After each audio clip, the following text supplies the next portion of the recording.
رحمتوں کا نزول ہے، جہاں فیض فیض رسول ہے، جہاں رحمتوں کا نزول ہے، جہاں فیض فیض رسول ہے، جہاں بھیک دینا اصول ہے۔ اعوذ باللہ من الشیطان الرجیم، بسم اللہ الرحمن الرحیم۔ ناظرین محترم، السلام علیکم ورحمۃ اللہ وبرکاتہ۔ میں ہوں آپ کا میزبان محمد رئیس احمد، اور پیش کیا جا رہا ہے سلطان الہند خواجہ خواجگاں معین بے کساں حضور خواجہ معین الدین چشتی اجمیری حضور غریب نواز رحمۃ اللہ تعالیٰ علیہ کے 807ویں سالانہ عرس کے موقع پر ARYQ TV یہ خصوصی پروگرام پیش کر رہا ہے، جس کا نام ہے اجمیر کی کرنیں۔ اور اس پروگرام میں یہ اہتمام کیا گیا ہے کہ آپ کے ان دروس اور آپ کے ان مجالس کا احوال، اور اس میں آپ کے وہ جو اقوال زرعی آپ نے لوگوں کی تعمیر سیرت کے لیے، لوگوں کے تزکیہ نفس کے لیے، لوگوں کی تطہیر کے لیے، لوگوں کو ایک اچھا انسان بنانے کے لیے جو کچھ کلمات ارشاد فرمائے، اس پر یہ مشتمل پروگرام ہے، اور مختلف آپ کی کوٹیشنز کو ہم شامل کر رہے ہیں، جس پر علماء حضرات، اسکالرز حضرات کلام فرما رہے ہیں اور اس کی تشریح بیان فرما رہے ہیں۔ آج کا یہ پروگرام بھی اسی طور پر مختلف گوشوں پر مشتمل ہے کہ جو آپ کی تعلیمات کے مختلف حصے ہیں، اس کو انشاءاللہ آج کے اس پروگرام میں شامل کیا جائے گا۔ بلا شبہ یہ ARYQ TV کا ایک انتہائی عقیدت کے ساتھ اور محبت کے ساتھ نذرانہ عقیدت ہے، جو کہ بارگاہ غریب نواز میں پیش کیا جا رہا ہے۔ آج ہمارے ساتھ موجود ہیں ممتاز و معروف عالم دین علامہ مفتی محمد اکمل صاحب۔ السلام علیکم ورحمۃ اللہ وبرکاتہ۔ السلام ورحمۃ اللہ۔ اور آپ کے ساتھ تشریف فرما ہے ممتاز و معروف عالم دین علامہ مفتی خرم اقبال رحمانی صاحب۔ السلام علیکم ورحمۃ اللہ وبرکاتہ۔ اور آپ کے ساتھ تشریف فرما ہے نوجوان ثناء محمد وسیم وسی۔ السلام علیکم ورحمۃ اللہ وبرکاتہ۔ وعلیکم آپ ہی کی آواز میں، خوبصورت آواز میں ہم شامل کریں گے انشاءاللہ، پھر اس کے بعد اس پروگرام کی طرف لوٹتے ہیں۔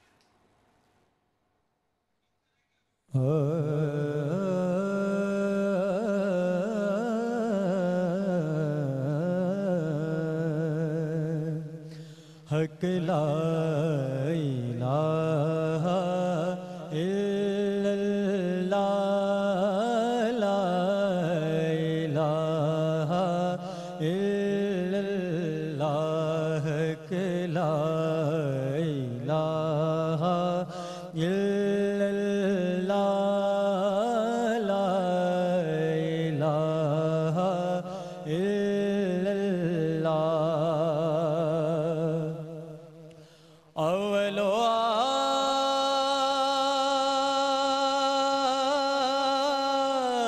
آخر ہے اللہ،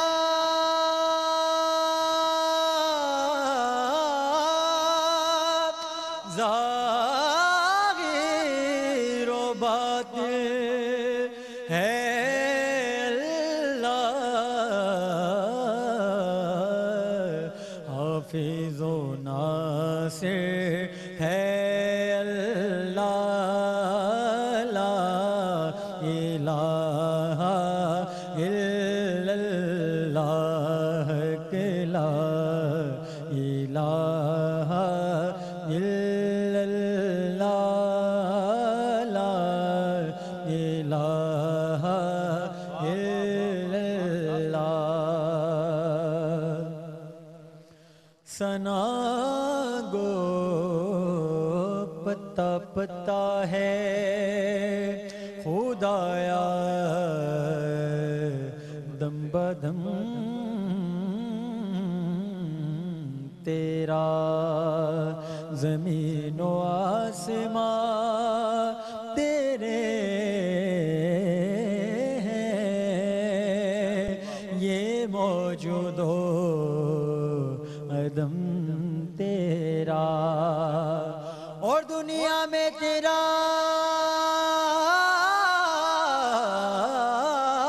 کھا کر تیرے شکوے کریں یار، تعجب ہے کہ ہم پر بھی رہے لطف و کرم تیرا، اور تو کریم ہی جو ٹھہرا تو کرم کا کیا ٹھکانہ، تو نوازنے پہ آئے تو نواز دے زمانہ، اور تیرے کرم سے ہمیں کون سی شے ملی نہیں، جھولی ہی میری تنگ ہے، تیرے یہاں کمی نہیں، حق لا الہ الا اللہ، لا الہ الا اللہ، عرض غلام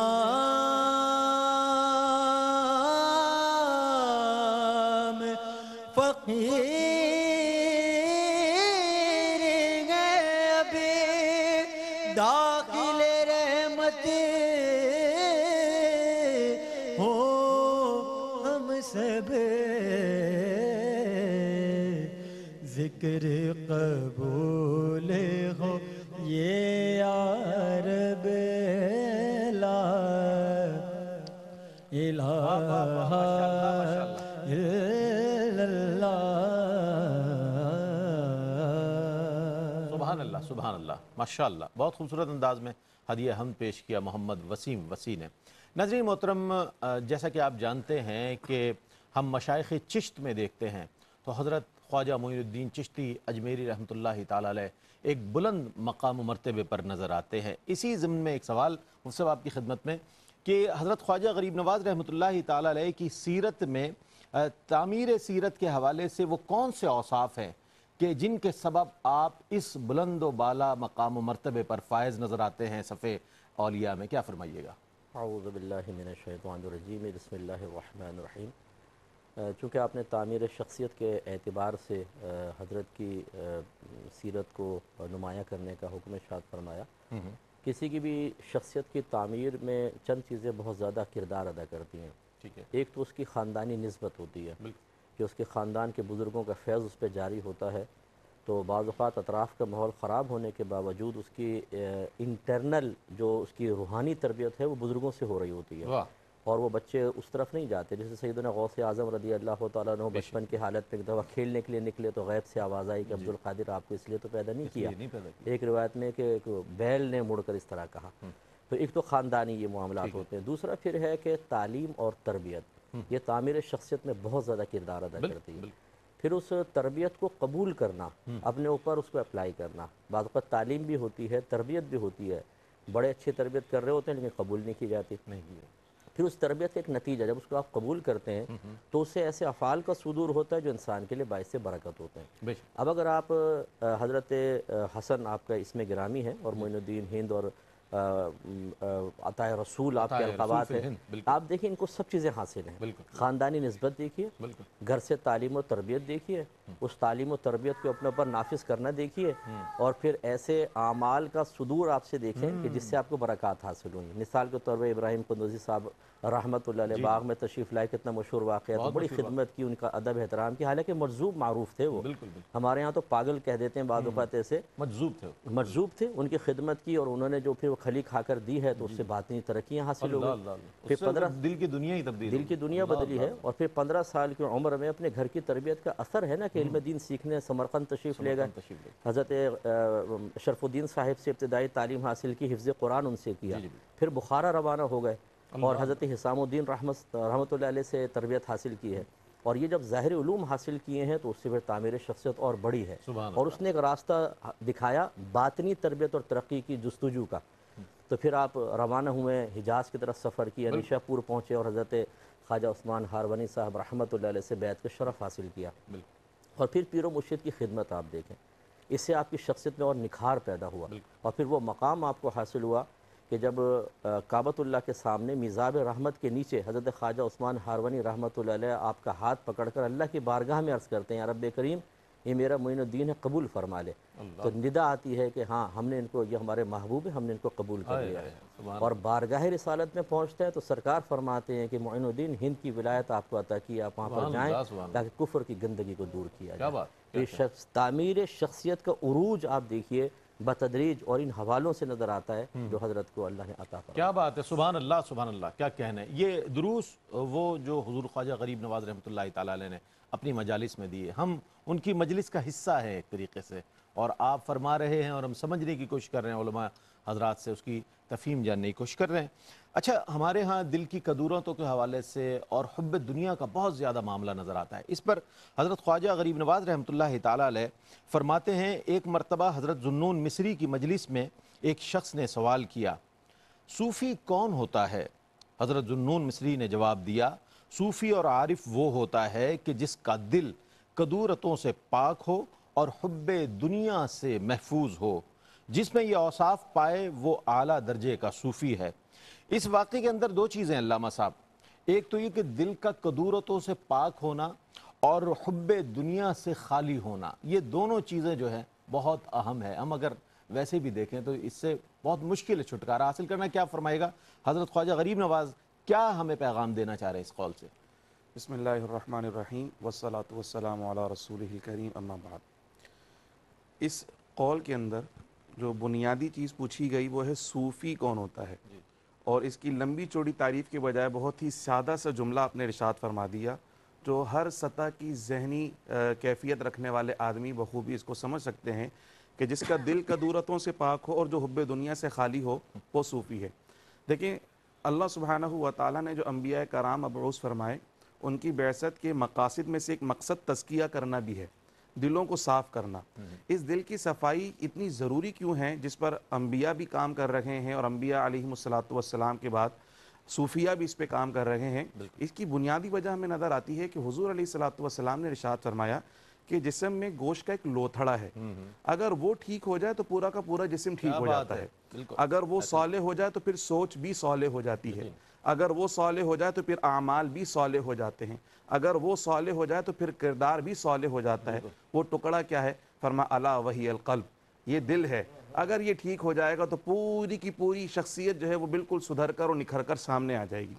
ایک تو یہ جہت نظر آتی ہے کہ دل سے پورے کے پورے کردار کا تعلق ہے، تو اگر یہ ٹھیک ہو جاتا ہے، یہ مرکز جو کہ محبت انوار الہی کا مرکز ہے، اگر یہ ٹھیک ہو جائے گا تو انشاءاللہ پوری شخصیت بہتر ہو جائے گی۔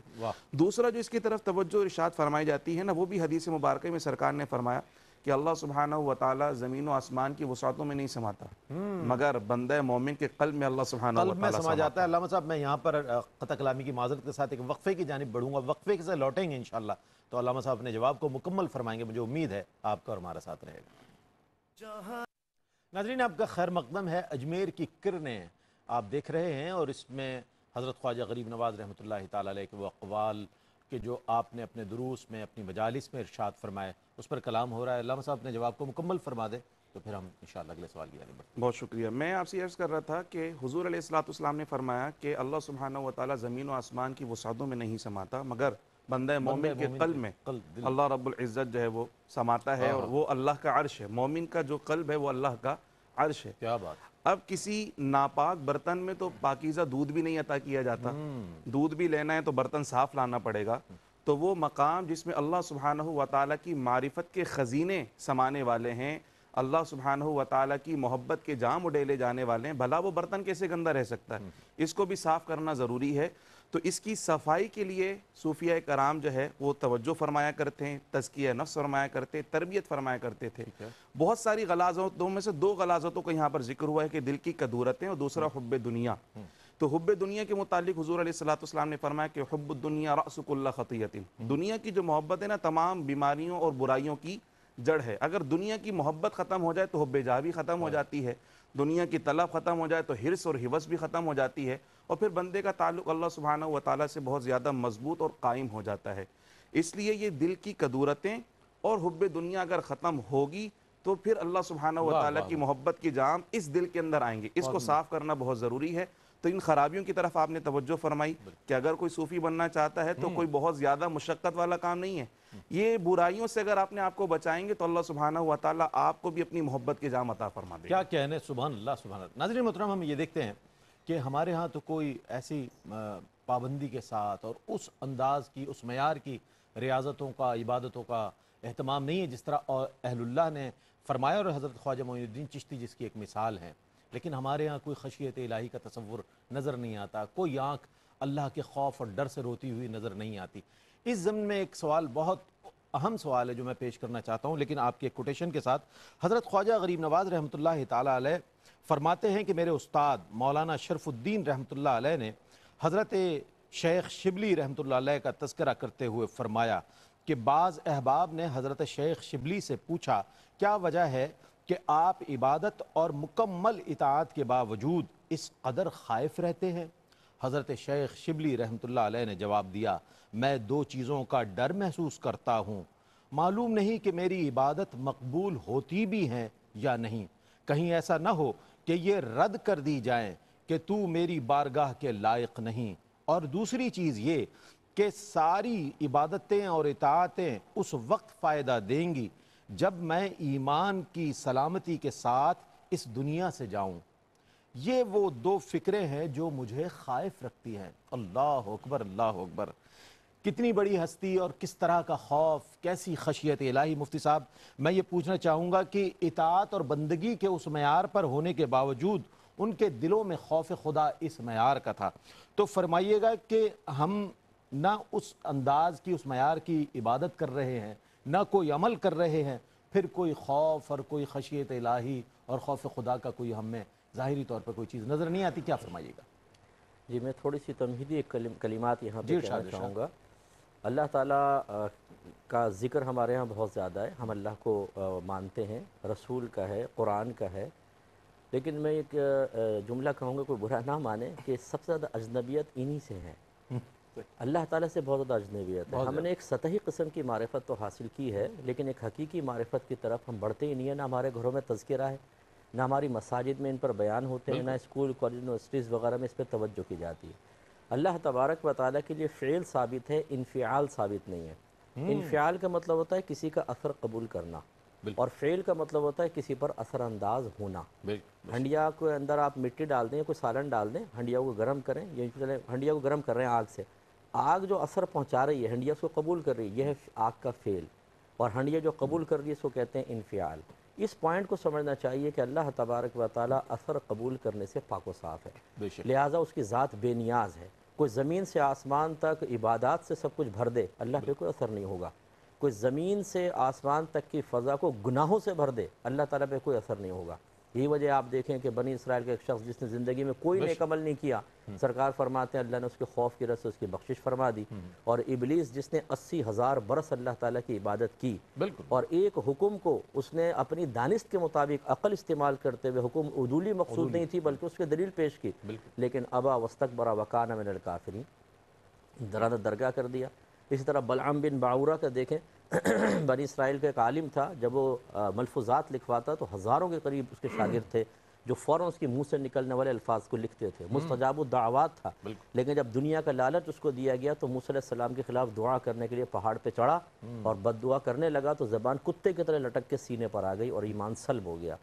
یہ چیزیں ہیں جو بزرگان دین جانتے ہیں کہ ہم کتنے بھی نیک عمل کر لیں، ذات باری تعالیٰ پر کوئی اثر قائم نہیں ہوگا، اس کی ذات بے نیاز ہے۔ ہو سکتا ہے کہ ایک سبحان اللہ پہ بخشش فرما دے، اور یہ ہو سکتا ہے کہ خطا پر 100 سال کی عبادت کو بالکل ارادہ درگاہ کر دے، رائگاں کر دے۔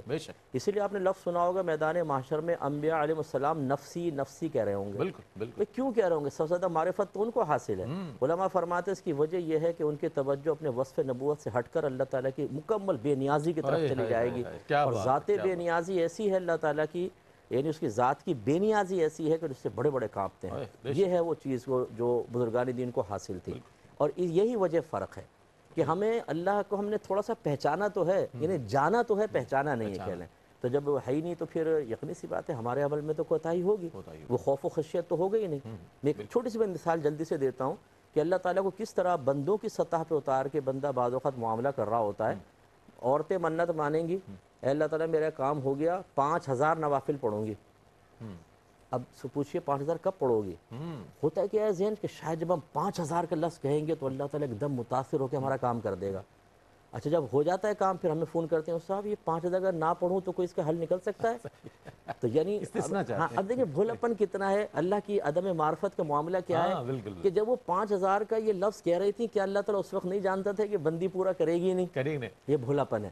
یہ ہے چیز حضرت جب اللہ کی صحیح معرفت حاصل نہ ہو۔ نبی کریم نے فرمایا نا جب تم نماز پڑھو تو ایسے پڑھو جیسے تم اللہ کو دیکھ رہے ہو، اور اگر تم اللہ کو نہیں دیکھتے تو وہ تو تمہیں دیکھ ہی رہا ہے۔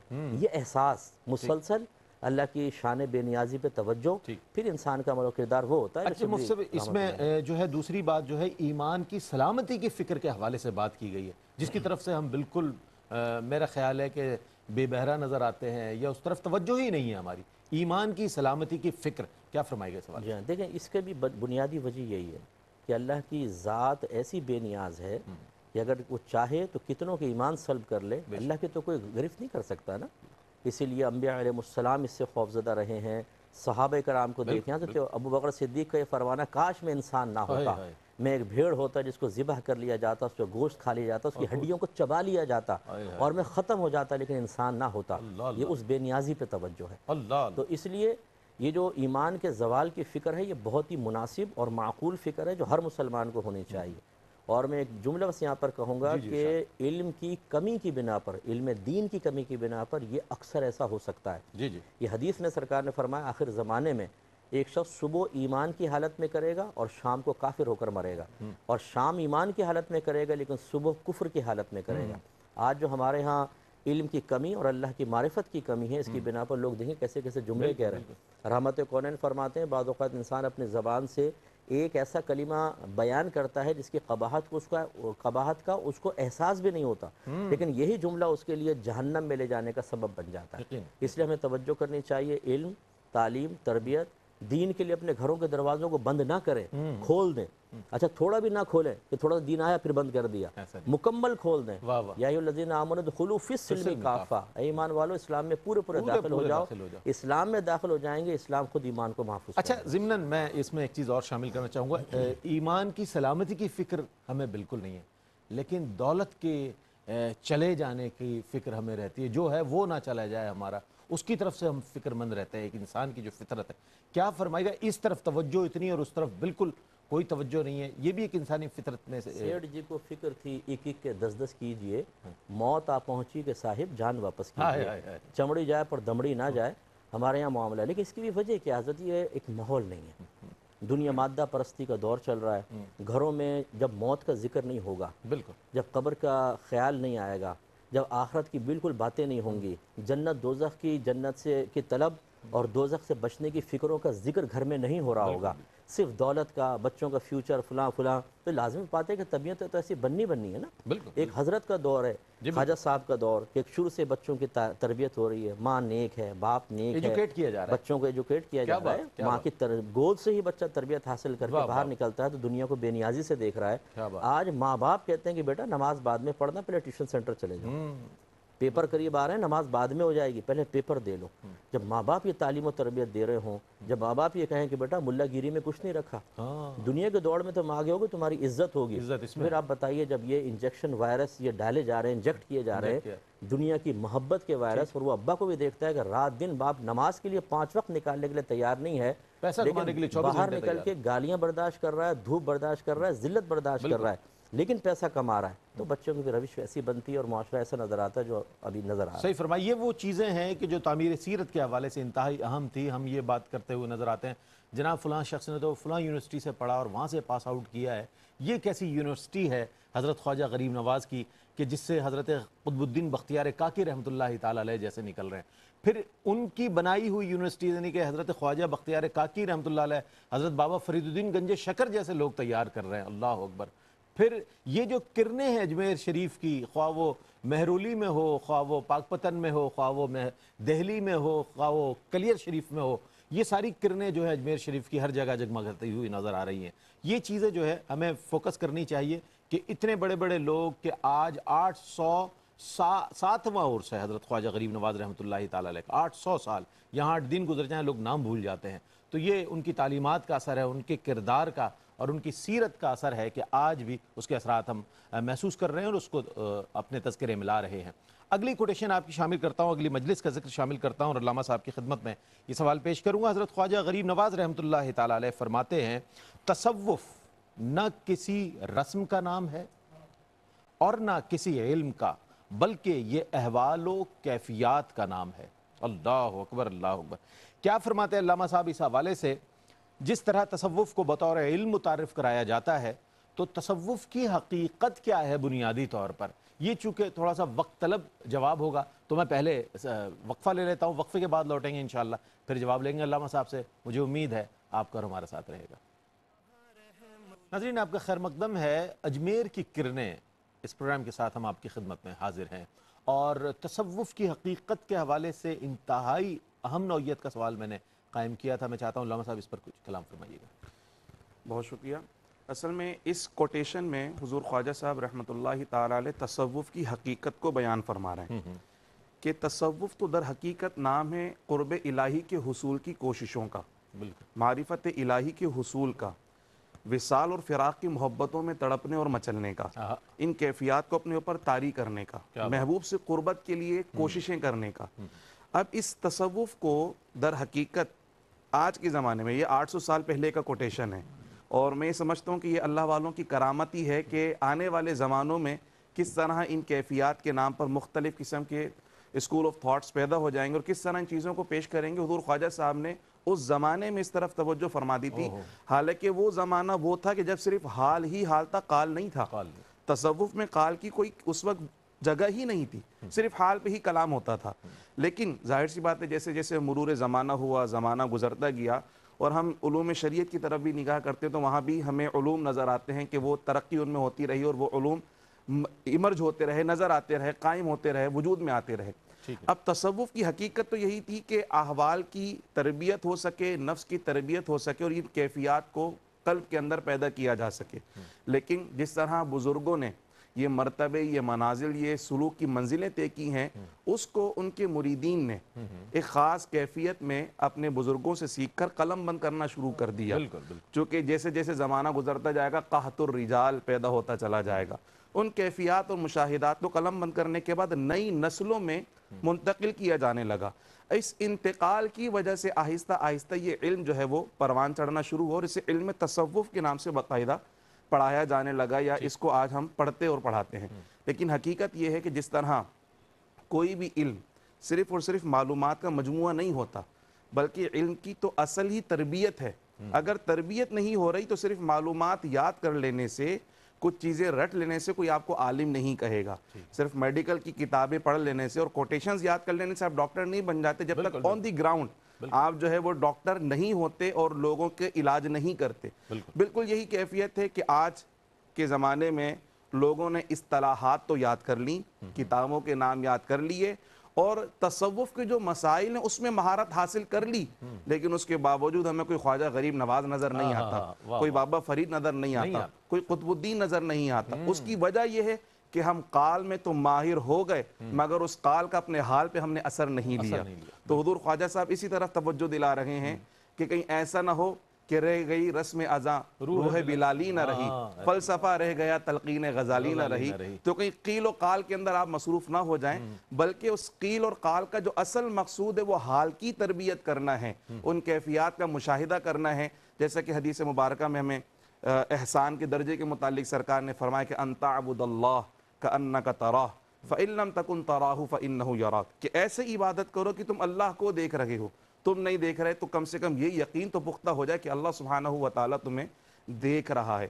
جب یہ والی کیفیت اندر پیدا ہو جائے گی تو پھر احکم الحاکمین کی بارگاہ میں کھڑے ہونے کا جو ایک خاص وصف ہے، اس کی جو کیفیات ہیں، اور محبوب سے ملاقات کا جو شوق ہے اور اس سے گفتگو کا جو ذوق ہے، وہ پھر نصیب ہونا شروع ہو جاتا ہے. تو اس طرف میں یہ سمجھتا ہوں کہ خواجہ صاحب نے توجہ دلائی ہے کہ خاص لباس پہن لینا، خاص تاج پہن لینا، یا خاص اوقات میں مختلف قسم کی خاص رسم و رواج کو بجا لے آنا، اصل میں یہ تصوف نہیں ہے. یہ تو سارے کے سارے ٹولز اور انسٹرومنٹ ہیں کس چیز کے؟ اس حقیقت کو اپنے اوپر طاری کرنے کا اور ان کیفیات کا مشاہدہ کرنے کا. یہ تو خواجہ صاحب کی دور اندیشی کہیں گے نا آپ اسے، کہ انہوں نے 800 سال پہلے اس بات کو محسوس کر لیا. مفتی صاحب میں آپ کی خدمت میں بھی جانا چاہوں گا، یہ فرمائیے گا کہ حضرت خواجہ صاحب نے جو تصوف کی حقیقت بیان کی ہے، کیا آج اس انداز میں لوگ اس کو سمجھ پا رہے ہیں، یا متصوف بہت زیادہ ہو گئے جس کے سبب تصوف کی حقیقت سے لوگ بے بہرہ ہیں؟ کیا فرمائیے گا؟ مطلب دیکھیں، میں تو یہ دیکھ رہا ہوں کہ جو حقیقت تصوف ہے اس سے لوگ دور ہو گئے. ہم اصل میں دیکھیں دین کو اگر آپ کو سمجھنا ہونا تو قرآن و حدیث سے سمجھیے، صحابہ کے اقوال سے سمجھیے. تصوف کی کتب سے دین سمجھ میں نہیں آئے گا. تصوف دین کا حصہ ہے، دین تصوف نہیں ہے۔ ٹھیک ہے، اچھا تصوف اصل کیا ہے؟ نبی کریم صلی اللہ علیہ وسلم کی تعلیم اور پھر آپ کا طریقہ، جس کو شریعت اور طریقت کہتے ہیں۔ ٹھیک ہے، جب شریعت اور طریقت کا جامع کوئی شخص بن جاتا ہے تو وہ حقیقتاً یہ ہے صوفی، صوفی، اور یہ ہے مشکل راستہ۔ نبی کریم کا طریقہ اپنانا، شریعت پر چلنا۔ آج تو یہاں پہ حق ہو کے نعرے لگاؤ، زلفیں بڑھا لو، گلے میں ڈال لو مالائیں، کالا ڈنڈا صوفی ہاتھ ہو میں گیا؟ لو، حق سامنے والا ڈر رہا ہے بھائی، صوفی بن گیا جی۔ آستانہ کھول لیا، ایک یہاں پہ کھوپڑی کی پکچر بنائی، یہاں پہ کچھ وہ 2-4 وہ اگربتیاں سلگا لیں، آستانہ ایک پرہیبت سا بنا لیا، یہ وقت کا غوث ہے، یہیں مرے گا اور یہیں اس کا مزار بنے گا۔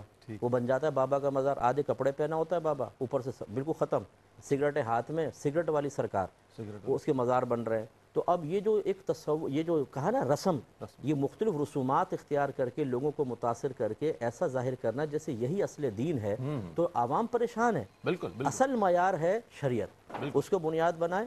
حضرت بایزید بسطامی صاحب رحمۃ اللہ علیہ فرمایا کرتے تھے، پانی پہ چلنا کوئی کمال نہیں، یہ تو ایک تنکا بھی کر سکتا ہے، ہوا میں اڑنا کوئی کمال نہیں، یہ تو ایک مکھی بھی کر سکتی ہے، اصل کمال ہے نبی کریم کی سیرت، سنت اور شریعت کو اپنانا، یہ ہے اصل کمال۔ اس معیار پہ جب آپ پرکھیں گے تو بہت سارے صوفیوں کا پردہ چاک ہو جائے گا، ورنہ تو پھر ایسے ہی ہوں گے کہ جبریل میرے پاس آ کے حکم لے کے جاتا ہے، اور بارش کا فرشتہ میرے پاس آ کے پوچھتا ہے کہ جب بارش برساؤں تو میں کہتا ہوں چلو یہ بارش نہ برساؤ، اس قسم کے جاہل پیدا ہوں گے۔ بہت اچھے۔ یہ عصری جو منظر نامہ جو ہے نا، مفتی صاحب نے اس کی طرف بھی توجہ مبذول فرمائی کہ ہمارے ہاں جو تصوف کی حقیقت ہے اسے کس طور پر سمجھا جاتا ہے، اور خواجہ صاحب رحمۃ اللہ تعالیٰ علیہ نے جس انداز میں اس کو سمجھانے کی کوشش کی اپنے اقوال زرعی کے صورت میں، وہ کیا معیار ہے۔ اچھا علامہ صاحب، ایک چیز اور بھی میں جاننا چاہوں گا کہ حضرت خواجہ غریب نواز رحمۃ اللہ علیہ کی نشستوں کو ہم دیکھتے ہیں، دروس کو دیکھتے ہیں، مجالس کو دیکھتے ہیں، تو اس میں خشیت الہی نظر آ رہی ہے، اللہ اکبر۔ اور اس کے اندر یہ بھی میں جاننا چاہوں گا کہ ایسی اعلیٰ مجالس کی جس میں اتنے اعلیٰ پیغامات آ رہے ہیں، تو میں چاہتا ہوں آپ بھی کوئی پیغام اس پروگرام کے حوالے سے اور خواجہ صاحب کے دروس کے حوالے سے کیا دیجیے گا؟ سب سے پہلے تو یہ میں مبارکباد پیش کرنا چاہوں گا کیو ٹی وی کی پوری ٹیم کو کہ ایک مختلف نوعیت کا پروگرام جس میں صرف شخصیت اور ذات کی کمالات، کرامات پر نہیں، صرف کرامات پہ بات نہیں ہو رہی، تعلیمات پر پہلی مرتبہ باقاعدہ اقتباسات پیش کیے جا رہے ہیں اور تعلیمات کو عام کرنے کی کوشش کی جا رہی ہے۔ اور حقیقت یہ ہے کہ جو سلاسل سے وابستہ لوگ ہیں وہ بھی تعلیمات سے آشنا نہیں ہوتے، اور یہاں یہی پیغام ہے کہ اگر نسبت اسی وقت کامل ہوگی جب تعلیمات پر بھی آپ کو عبور ہوگا، تعلیمات بھی آپ جانتے ہوں گے اور اس پر عمل کرنے کی کوشش کریں گے۔ بزرگان دین نے کبھی اپنی طرف نہیں بلایا، وہ اپنی طرف بھی اس لیے بلاتے تھے کہ آؤ تمہیں اللہ کی طرف لے کر چلوں، آؤ تمہیں رسول اللہ کی طرف لے کر چلوں۔ حضور خواجہ غریب نواز رحمۃ اللہ تعالی علیہ کی پوری زندگی ایک عظیمت کا استعارہ ہے۔ آپ اتنے عالیشان بزرگ ہیں اور حسنی حسینی شہزادے ہیں، اور آپ نے اپنے خانوادے اور اپنے اسلاف کی جو سنت تھی اس کو زندہ کیا، اور اپنے نانا جان کے دین کو اس کفرستان میں رائج کرنے کے لیے، اس کی بنیادوں کو مضبوط کرنے کے لیے آپ نے شبانہ روز محنت کی ہے۔ اس مادیت پرستی کے دور میں اللہ والوں سے تعلق رکھنے والوں کو خواجہ صاحب کی سیرت مبارکہ کی طرف اس حوالے سے بھی دیکھنا چاہیے کہ ہم یہ سمجھتے ہیں کہ اس دنیا میں زندہ رہنے کے لیے مال و دولت ضروری ہے، دین کا کام کرنے کے لیے مال و دولت ضروری ہے، عزت اور شہرت کے لیے مال و دولت ضروری ہے۔ حضور خواجہ صاحب نے پورے بر صغیر پاک و ہند میں دین کے پیغام کو پھیلایا اور 90 لاکھ ہندوؤں کو کلمہ پڑھایا۔ ان کی کتنی فیکٹریاں تھیں، ان کے کتنے کارخانے تھے، انہوں نے کتنا جائیداد بنا کر رکھی ہوئی تھی، کچھ بھی نہیں تھا، صرف اور صرف اللہ سبحانہ وتعالی کی مدد، نصرت، اعانت۔ نام کا ڈنکا بج رہا ہے جناب، آج بھی وہ اخلاص تھا۔ بالکل، بہت عمدہ، بہت عمدہ۔ کیا میں چاہوں گا آپ کو ایک پیغام آپ بھی اس حوالے سے؟ مختصراً یہی، میں ہمیشہ یہ کہتا ہوں کہ تعلیمات کو صرف کتابوں کی زینت بنا کے نہ رکھا جائے، اور ان کی تعلیمات کو ایک طرف کر کے ان کے نام پر کھانے کا جو سلسلہ ہے ہمارا، کھائیں ضرور، پیٹ بھر کے کھائیں، لنگر کھائیں، سب چیزیں کھائیں، لیکن کھانے کے بعد اس کا پھر حق بھی ادا کریں۔ ان کی تعلیمات کو اپنے درمیان عام کریں۔ جو مشائخ حضرات ہیں ان کے لیے بہترین موقع ہے ثواب جاریہ کا، معاشرے کو سنوارنے کا۔ بڑے بڑے مریدین ہوتے ہیں، ان کو بٹھا کے دروس دیں حضرت کے، ان کو سمجھائیں، خود بھی ایک پریکٹیکل رول ماڈل بن کر دکھائیں تاکہ لوگ ان کو دیکھیں، اور یہ عمل ان کے لیے بھی آسان ہو، معاشرہ ضرور سنورے گا اور فیض جاری رہے گا۔ کیا کہنا ہے، مفتی صاحب نے بھی اور دونوں ہمارے مہمانان گرامی نے تعلیمات کو فوکس کیا، تعلیمات پر عمل ہونا چاہیے، جاننا چاہیے، سمجھنا چاہیے اور اس پر عمل کرنا چاہیے۔ ہمارے اس پروگرام کو پیش کیے جانے کا بھی مقصد یہی ہے کہ جو اجمیر کی کرنیں ہیں ان اقوال زرین کی صورت میں خواجہ صاحب کی، وہ آپ تک پہنچے اور پوری دنیا میں پہنچے۔ مفتی صاحب آپ کی تشریف آوری کا بہت شکریہ ادا کروں گا، آپ تشریف لائے۔ علامہ صاحب آپ تشریف لائے، آپ کی آمد کا بہت شکریہ۔ محمد وسیم وسیع، آخر میں آپ منقبت کا نذرانہ پیش کریں گے بارگاہ غریب نواز میں۔ خواجہ من، قبلہ من، دین من، ایمان من، خواجہ من، قبلہ من، دین من، ایمان من، من بقربا نت شوم اے یوسف کنعان من، من بقربا نت شوم اے یوسف کنعان من، اے شہنشاہ ولایت خواجہ ہند الولی، اے شہنشاہ ولایت خواجہ ہند الولی، یک نگاہے گاہے گاہے از طفیل پنجتن، یک نگاہے گاہے گاہے از طفیل پنجتن۔ اسی ساتھ اپنے میزبان محمد رئیس صاحب کو اجازت دیجیے، اللہ حافظ۔ خواجہ ہند الولی ہو نگاہ کرم، خواجہ ہند الولی ہو نگاہ کرم، دستگیر زمان آپ کی شان ہے، خواجہ ہند الولی ہو نگاہ کرم، خواجہ ہند الولی ہو نگاہ کرم، دستگیر زمان آپ کی شان ہے، سرگروئے ولایت کے سلطان ہو، خواجہ خواجگاں آپ کی شان ہے جمال مبین مظہر مصطفیٰ، ہے جمال مبین مظہر مصطفیٰ، جس نے پایا تجھے پا لیا ہے خدا، جس نے پایا تجھے پا لیا ہے خدا، کتنے تاریک دل تجھ سے روشن ہوئے، کتنے تاریک دل تجھ سے روشن ہوئے، نازش عارفاں آپ کی شان ہے، خواجہ ہند الولی ہو نگاہ کرو، خواجہ ہند الولی ہو نگاہ کرم، دستگیر زمان آپ کی شان ہے، جام ہو بے نبی در سے پی کر تیرے، جام ہو بے نبی در سے پی کر تیرے، عشق مخمور سے دل سنورتے گئے، عشق مخمور سے دل سنورتے گئے، نور ایمان کے تازگی مل گئے، نور ایمان کی تازگی مل گئی، جان فیض رساں آپ کی شان ہے، خواجہ ہند الولی ہو نگاہ کرو، خواجہ ہند الولی ہو نگاہ کرو، دستگیر زمان آپ کی شان ہے، دستگیر جمال جمال ہے تیرا، ہر کمال کمال ہے تیرا، ہر جمال جمال ہے تیرا، ہر کمال کمال ہے، جہاں دور سارا ملال ہے، جہاں دور سارا ملال ہے، وہ میرا غریب نواز ہے۔